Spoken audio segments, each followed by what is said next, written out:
Olá, estamos aqui de volta para o nosso vídeo número 5, que vai tratar dos problemas socioespaciais urbanos como vetor da Covid-19. O que isso significa?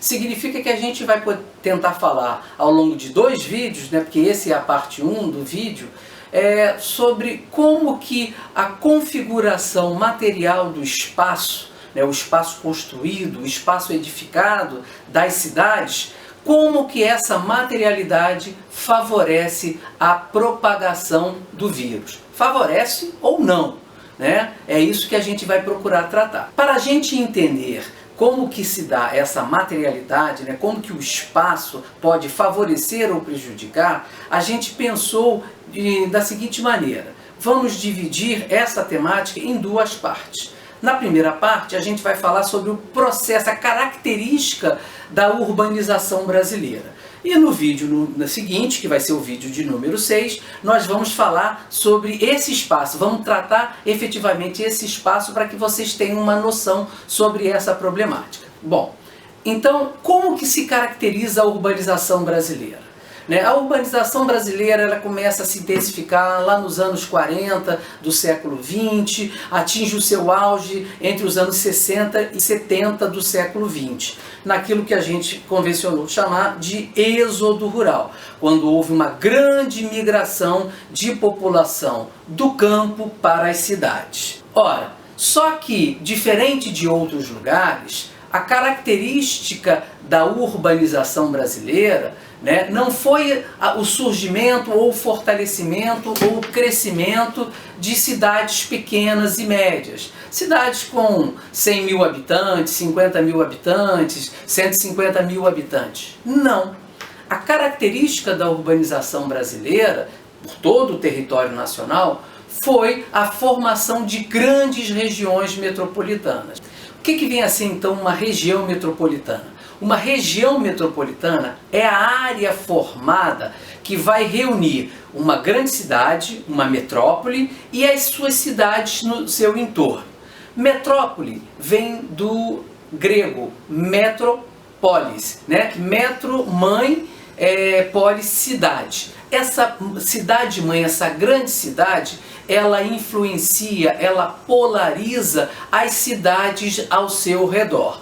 Ora, então a região metropolitana ela vai ser formada por 2 ou mais cidades, no caso aqui da região metropolitana do Rio de Janeiro, são mais de 15 cidades que são funcionalmente integradas a essa metrópole. O que significa? Significa que os moradores, os habitantes das outras cidades têm uma relação de dependência, e as outras próprias cidades, com a região, com a metrópole, no caso com o Rio de Janeiro. Muitos dos trabalhadores, muitas das pessoas que trabalham no Rio de Janeiro, moram em São Gonçalo, moram em Niterói, em Caxias, em Nova Iguaçu, e há uma dinâmica constante, fluxo intenso. Muitos dos mercados do Rio de Janeiro, eles são abastecidos por depósitos que estão localizados nas cidades periféricas desta metrópole. Então, a região metropolitana, ela se caracteriza por isso, por uma ou mais cidades, por um conjunto de cidades integrados a uma grande cidade.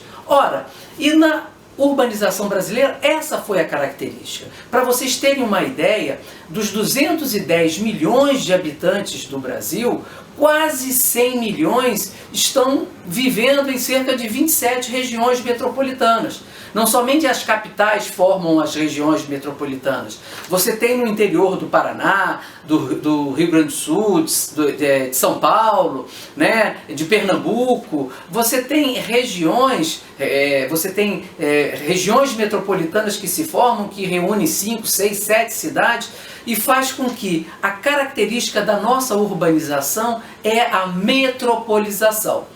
Ou seja, a formação de regiões metropolitanas. E isso traz uma série de problemas. No vídeo que vai agora a seguir, nós vamos fazer um pequeno passeio sobre a região metropolitana do Rio de Janeiro. Vamos assistir? Uma região metropolitana se caracteriza pela conurbação. Você tem uma ou mais cidades né, que se juntam, que se fundem e que a gente não vê os limites, como vocês podem observar na imagem. Temos Niterói, Rio de Janeiro, São Gonçalo, né? Temos várias cidades onde a gente não consegue ver os limites definidos. Nessa imagem aí, o que está em verde representa a vegetação ou montanha e o em cinza a área urbana. Né? Aqui a gente vai dar uma olhada, passeio sobre a zona norte do Rio de Janeiro, um zoom aqui agora no estádio do Maracanã, vejam a área urbana. Vamos agora para a zona sul do Rio de Janeiro, onde a gente vai ver a Lagoa Rodrigo de Freitas e o Cristo Redentor.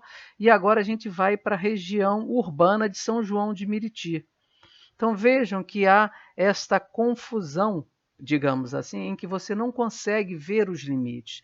Tem vários municípios, tem mais de 10 municípios que se juntam, se fundem e do alto, como nessa imagem de satélite, que a gente está fazendo esse sobrevoo pelo Google Maps, parece que é uma cidade só. Vejam, você não consegue ver o limite. Dessa imagem aqui do alto, a gente percebe isso. A gente está vendo lá no alto da imagem, abaixo de Juiz de Fora, o Rio Paraíba do Sul, e aqui embaixo a região metropolitana.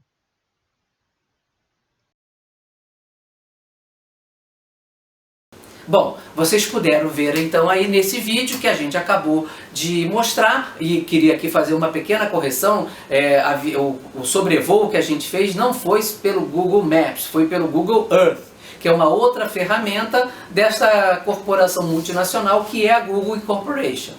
Bom, então vocês puderam ver, né, apenas com o exemplo do Rio de Janeiro, o que vem a ser uma região metropolitana.